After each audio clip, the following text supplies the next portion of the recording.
Run, river, run, run through the hills.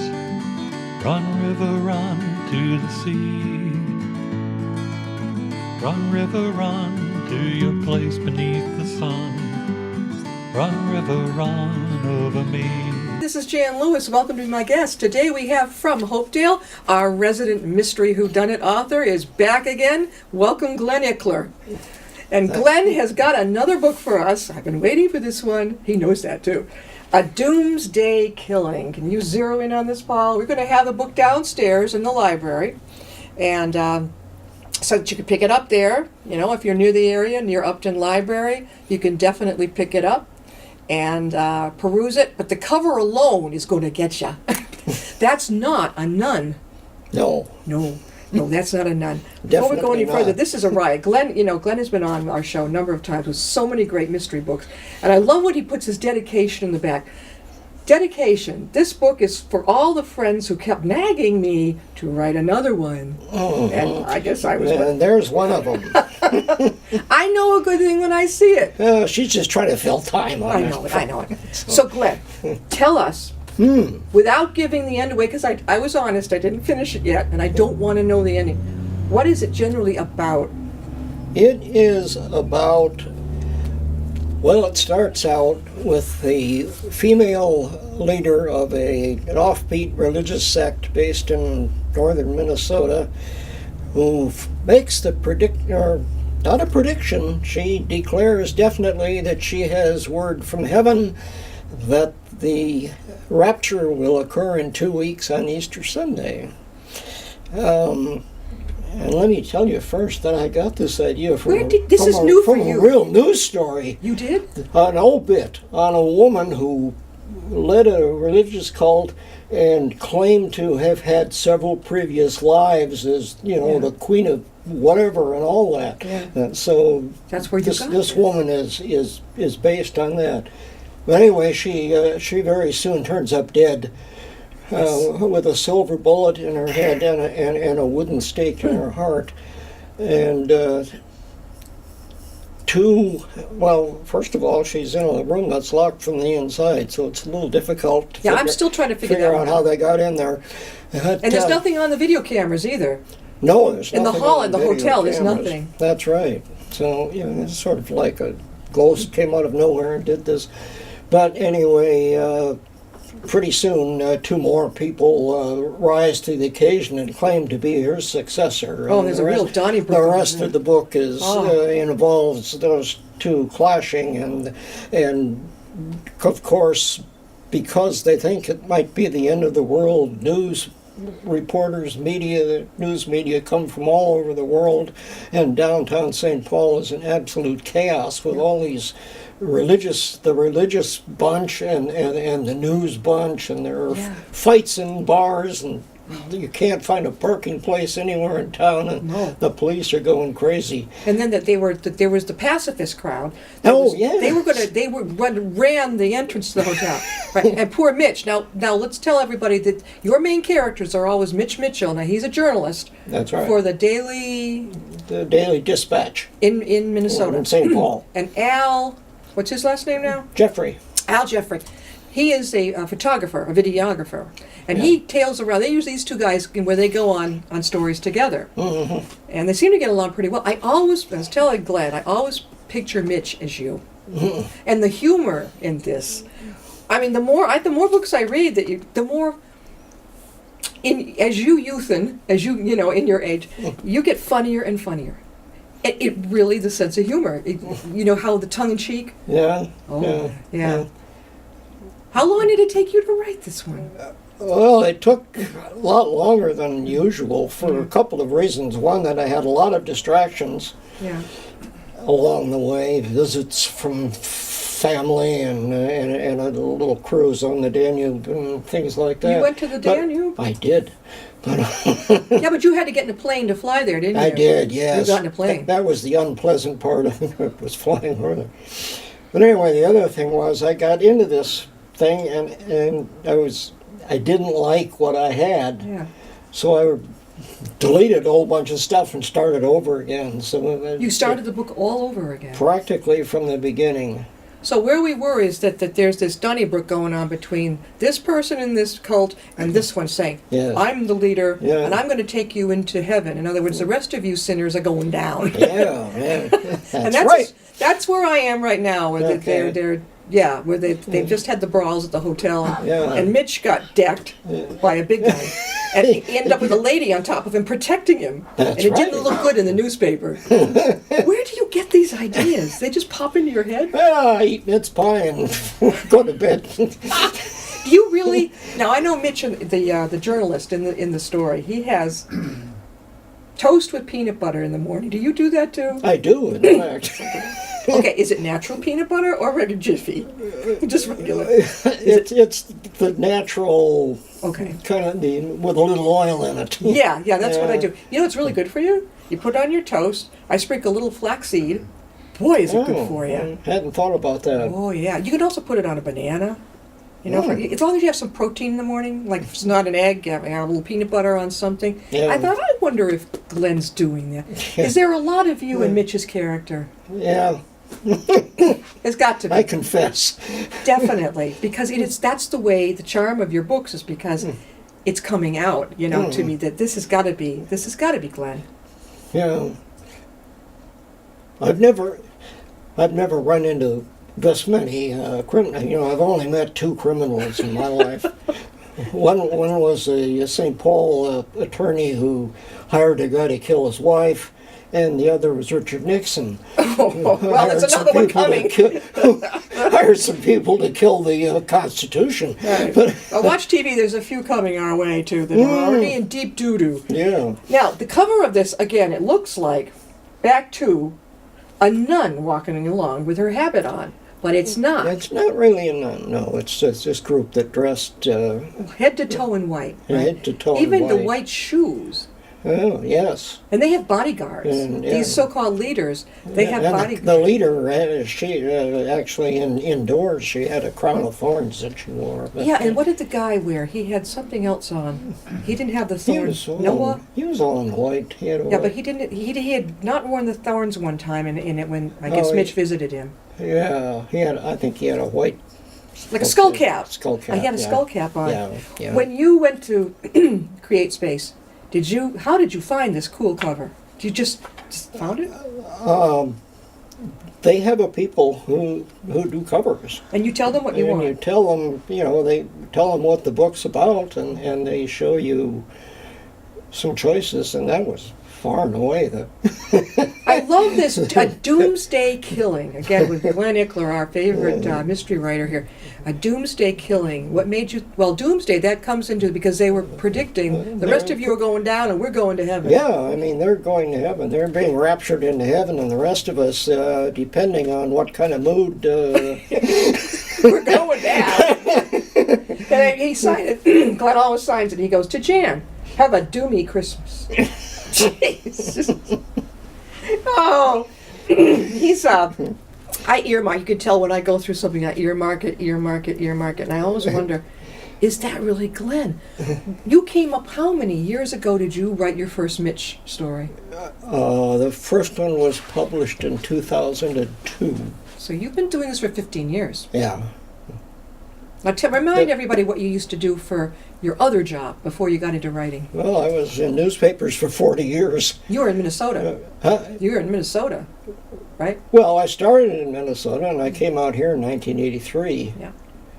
And now I know that you do the Sunday. Started as a farm editor on a middle-sized paper in Minnesota, and then became sports editor, and then went to the St. Paul Dispatch and Pioneer Press, where I wound up as associate editor, and then the job opened up out here for editorial page editor in the Framingham paper, which was really booming at the time. Well, you do the Middlesex News was a really. That's it, isn't it? The Sunday Middlesex News. Yeah. Is it the op-ed, the opinion? Yeah, on the opinion Oh, section. but it's funny. We got Uncle Fudd and Aunt Yeah. Who are they now? Uncle Fudd and Aunt Dud.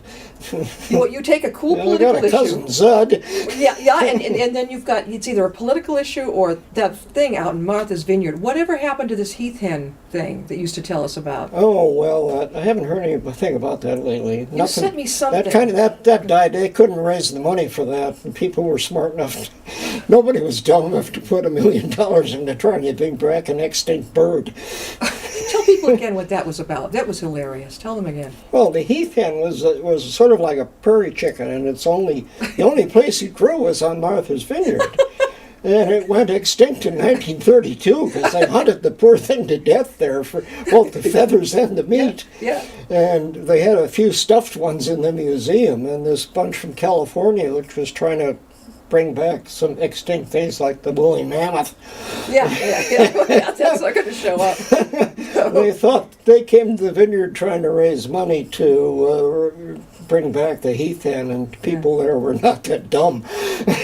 Glenn had a wonderful article in the Sunday. It's the Metro West, not Middlesex. It's Metro West now. It used to be Middlesex. Middlesex, yes, so Metro West News. And I remember reading. I read his articles when I get all the Sunday papers, and I'm reading, and I cracked up about this hen, this heath hen. I mean, it's almost to me like a scam. Kind of a scam. Well, a little bit. Or were they just real? I think they were real, but they were surreal, you might call them. I thought you'd sent me something about that it resurfaced. It did. They came back a second time. That was in 2016. They didn't come back this year. They didn't come back. You're not sad about that. It didn't break my heart. I know. I mean, I'd never even heard of a heath hen. I wasn't going to write him a check anyway. We're talking with Glenn Ickler, and his latest book is A Doomsday Killing. And some people might say, "Oh, I can't read that."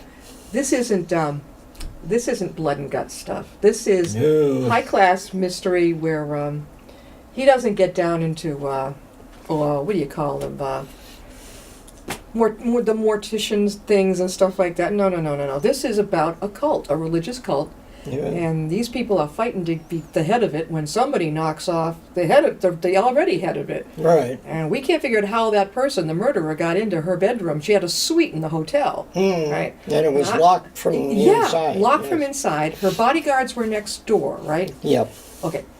I'm trying to think how. They couldn't even get in without help from the hotel. So. And then the janitor. Now I've gotten to this too. The janitor has disappeared. What connection has he got? He went down a staircase. It's like he went poof. They can't even find any video on him. That's right. And I think Mitch and Al went to visit his sister. Yes. Yeah, he said his twin sister. Mm-hmm. She doesn't know where he is. And she has no idea where he is. Do you think she's holding back? No. Okay, all right. So she's not holding back. I couldn't put. I shouldn't have told you that. No, that's okay. No, that's okay because now I'm going to be putting it together and putting it together. Like, okay, she is not holding back. Okay, she's in it. She doesn't know. This dude has gone somewhere. We don't even know if he's dead. I don't even know yet. No. Oh, you haven't got that far. I know at the end there'll be some comedy relief here where something happens where Mitch will say something about, well, we're still here, That's what I'm thinking. But, I'm a slow reader and I have so many books to read.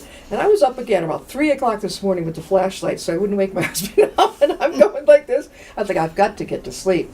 But I say, maybe I could finish it tonight before he gets here. But that's okay. You've read. Glenn, how can they go about getting your book? Well, you can go on Amazon.com for one thing. You can go on my website, which is glenickler.net. You can order one at Barnes & Noble. You can even get, the electronic copy from Amazon. Oh, you're doing the Nook thing now, Huh? right? You're doing the Nook? Yeah, I'm not doing Nook, but the one in Amazon's, what do you call it? It's like a little electronic reader. Yeah. Like Nook. Yeah, it's like Nook, yeah. That's no fun, though. I want the No, book. I don't like it, but people buy that, so it's available on that. If you want that kind. When you go I'd into rather have a this doctor's waiting room, you must notice it, too. I see too much of this. Yeah.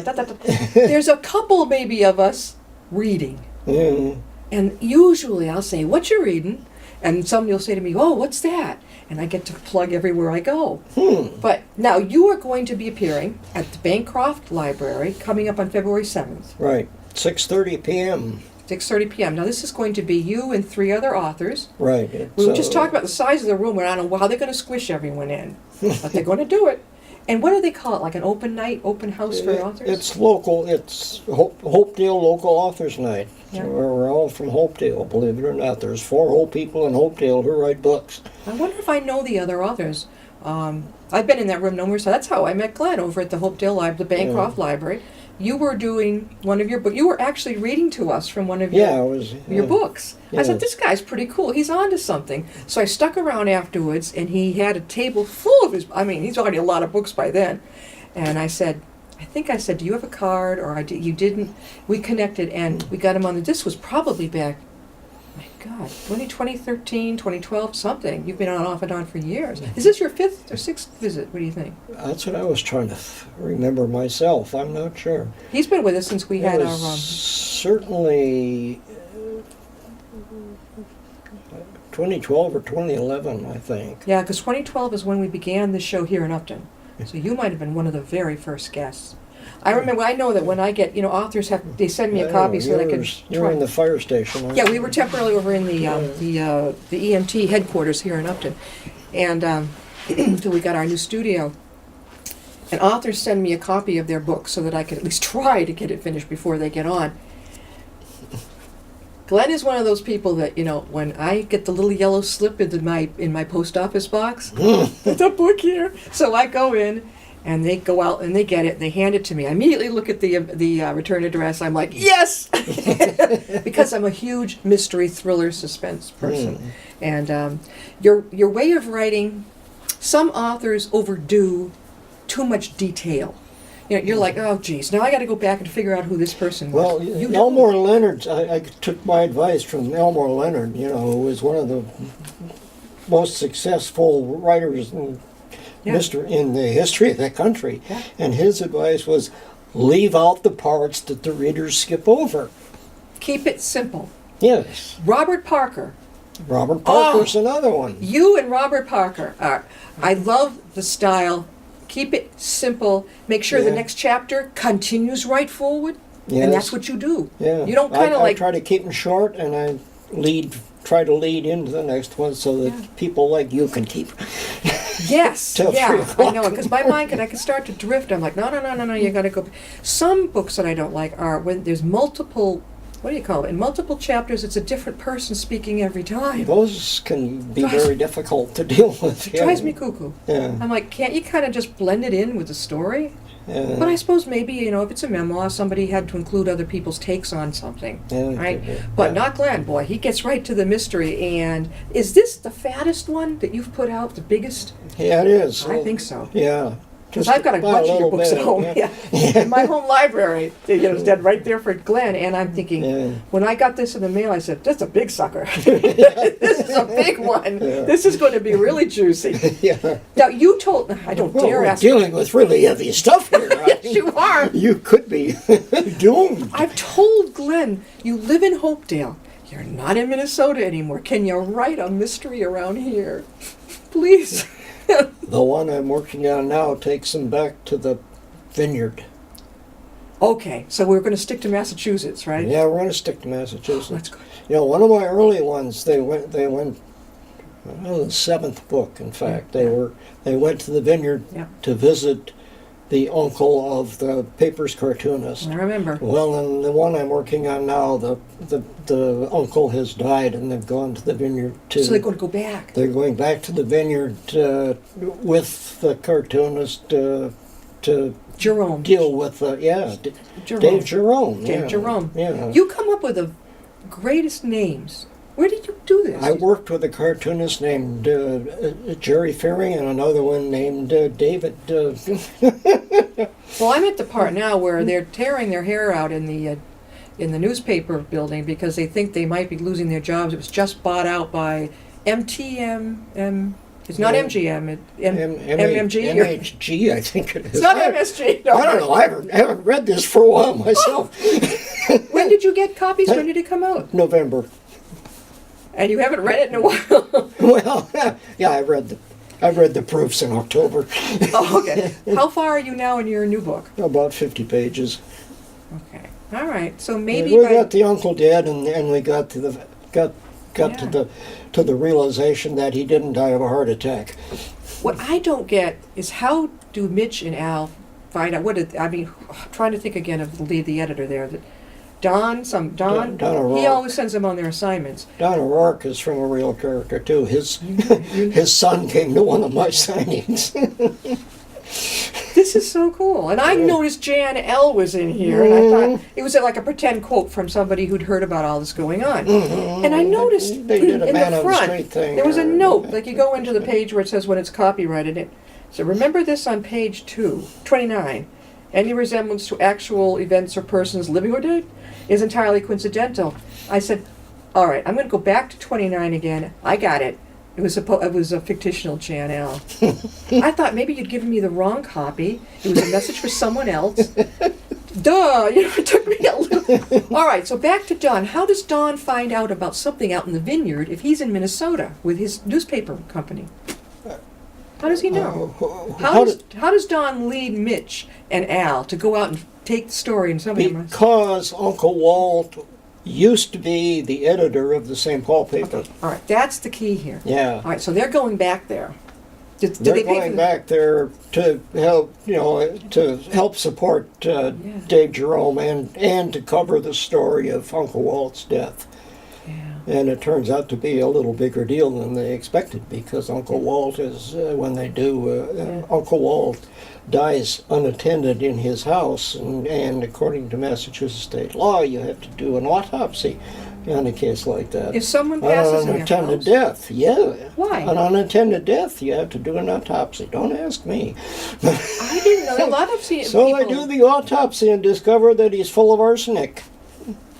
But no one was living with him. No. Oh, here comes the next mystery. And his next door neighbor didn't see anybody come, but Here we go again with we don't see anybody coming or going. Had to be somebody there. One thing about, I haven't read some of Glenn's books. I mean, they move. Like I was saying, you go from chapter to chapter. There is no stalling and taking you way, way back. It keeps going. Well, you'll like the start of the next one. It starts out with the meeting Uncle Walt's lawyer. Only they meet him on a clothing optional beach, and the lawyer's naked. Are you serious? Where do you get these ideas? I'm looking at him. Here's this nice-looking gentleman, and he's coming up with these wild ideas. Yeah, is that in your mind? This is the back of your mind. Have you ever been to a nudist beach? Oh, yeah. Who is Glenn Ickler? Are you serious? I had my suit on, but I saw other people who did not. Oh, you peep? Oh, he gives it peeps, everyone. Where is it? There's one in New Hampshire. Two. There are two nudist beaches. In New Hampshire. Beaches on the vineyard, in fact. One is Lucy Vincent, which is the one that this is on. Part of it is. Yeah. And the other one is out at Gayhead. Yeah. Which is just part of that one is too. But you have to walk quite a ways to get to, which is actually I've been on them both. I think there's one in New Hampshire. In fact, I read a book I recently. think there is too, yeah. It's kind of cold up there. Yeah, it'd be a little cold. Yeah. Yeah, you wouldn't want to sit down without no air on. You don't sit on a rock. I don't know what's coming next with you. I mean, we've gone from a religious cult now to we got a nudist colony coming up with a lawyer. No, just one guy. And the lawyer is sitting there talking with the family or with Mitch and Al in naked. Huh? Is in this nudist colony. It's going to start out. No. Okay, all right. The lawyer is naked. The Mitch and Al are not. Oh boy, you guys, you know where you go. They got their wives along, for God's sake. Maybe by this time next year, the next book will be done. Well, I certainly hope so. Do you have a title? The working title is Arsenic and Old Men. Arsenic and Old Men. You got to go see Glenn coming up on February 7th. Oh, you must. Yes. Coming up, he's going to be at the Bancroft Library in Hopedale. Not hard to find. 6:30? 6:30. 6:30. You go downstairs, and it's near the children's room. There's like a little... There's a little meeting room down there. Yeah, there's a meeting room down there. And so that will be on the 7th, which is a Tuesday or a Wednesday? It's a Wednesday. It's a Wednesday night. And you'll be there. Bring $15. Yeah, bring your money. I'll be happy to sign a book. Are you going to? How many books are you going to be? Are you going to be just? Are you going to bring this one or the Doomsday Killing? Are you going to bring some others too? Oh, I'll bring some. You going to bring some more? Oh, you bet. I mean, Yeah, but you filled I've the got table. 13 of them. Well, I know, but you had. If you're going to have 3 other authors there, where are they going to put their books? I don't care. That's their problem. Oh my God! I know I can fill a table. Oh, I know you can. Have you been over at Milford Library at all? I have not. I think you'd enjoy that. It's got a nice big room downstairs. You'd enjoy that. Yeah. I've been. We had an FBI, really an FBI guy who wrote a book. He was here. We also saw him definitely once, maybe twice over in Milford. I think it was once. And he could not discuss family. He could not discuss any personal things about himself. He kept it right to the book. Oh my. But I remember us going to that, and he was pretty amazing. Yeah. But that room was good because another one I went to, they had about 3 authors, and they all took a time getting up at the podium and speaking. Do you each get a certain amount of time? 10 minutes. That's it? Yeah. But what if you want to read? You know, what if you want to read a little bit out of your Well, book? I can read a little. Yeah, 10 minutes is quite a while when you think about it. Gosh, when I give a presentation, I mean, you got 4 people, that's 40 minutes plus introduction time, so that's almost, you're getting close to an hour. But what about questions and answers? Well, there is a question and answer period At the also very end. planned, yeah. But, so people would have to say, we have a question for Glenn, or we have a question for Sally. I think that's the way it is. Okay. That's the way it sounded to me, when it was presented to me. All right. Well, okay, downstairs in the Upton Library, those of you who are local, and if you're also within the system, come on over. There'll be a copy in the dedicated author's wall of A Doomsday Killing. Again, this is not blood and guts. This is very easy to read mystery. Wonderful, and it keeps you guessing. I'm a little more than halfway through, and I have no clue who has gotten who. Still no clue. I think I wrote you, I suspect. But I don't want to know yet. I don't really want to know. Doomsday Killing. And again, Glenn, how can they get your book? How can they? They can go on Amazon.com. They can go on glenickler.net. They can go to Barnes & Noble and order a copy there. Are you over at Tatna? Do you have a copy over there? No, I haven't gotten over there yet. I'm but I over there should. a lot. They are terrific. It's a Yeah, great I room in the like back. Tatna. Yeah, I know that. They've got a nice presentation room. I've done it myself there and sent many authors. Yeah, I've done a couple signings there. I love it. And Yeah. you go in there and it's, well, they're really gearing it towards us girls because when you walk in, they got a lot of the jewelry, Oh, God, a lot of the yes. clothes and the tchotchkes and everything. You know. Yeah. Then you walk into the big books, right? Yeah. And in the back, you've got that nice, quiet chair section. Mhm. Barnes and Noble got rid of the chairs. Did you notice? Oh, Gone. Oh, a couple Really? years ago. I don't think they want us sitting there, piling them up and not buying them. yeah, That's what I suppose. think it I is. think that's what happens. And then because you see people leaving Well, piles. you see people coming in and they take books and they take their phone and they take the phone and then they go on Amazon and buy them cheaper. It wouldn't dawn on me. See, I don't have that little gadget, so I Yeah. want to buy the thing. Yeah, Glenn, thanks for coming back. I'm going to see you in February. I certainly We're hope going to so. see you February 7th, and Yeah. you're going to await your next book. It better be here next year, or I'm going to haunt you Just for you. just for me. Thanks so much. Thank you. I enjoyed every minute of it. We'll see you next time. I'll be my guest.